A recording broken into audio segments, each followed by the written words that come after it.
Next, we're going to take a look at the serviceability of the Fleetguard FK13850NN. First, remove the existing fuel filter and pre-screen filter from the filter housing. Next, remove the caps from each filter and discard the filters appropriately.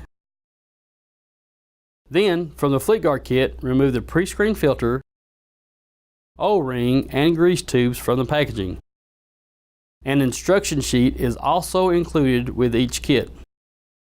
Change the O-ring on the pre-screen cap, then assemble the pre-screen filter into the cap. Apply grease to the two O-rings of the filter and the new O-ring on the cap. Install into the housing and torque down to the manufacturer's specified setting of 55 Newton meters or 41 foot-pounds. Next, change the O-ring on the primary filter cap and assemble into the cap.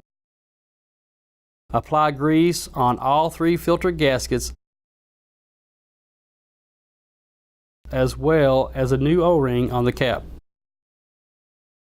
You notice there is a drain hole located on the bottom of the filter for drainage of fuel trapped in the cup during the service event. One simple way to install the filter is to orientate the pin to the outside and facing the technician, gently placing the filter down into the housing in the 6 o'clock position. Next, gently rotate the cap in a clockwise motion, approximately a little more than a quarter turn, until the cap drops down in the housing at approximately the 10 o'clock position. When you feel the cap drop down, then continue to gently rotate by hand. You should be able to turn the cap by hand approximately 1 to 1.5 turns before the cap becomes hand tight. If the cap becomes hand tight before one full turn, then remove the filter by rotating the cap counterclockwise and start the orientation process again.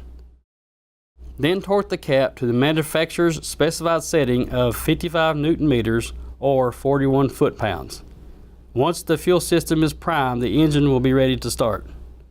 I always look for the NanoNet logo to know that you are giving your engine the best protection available, and remember, nothing guards like a Fleetguard.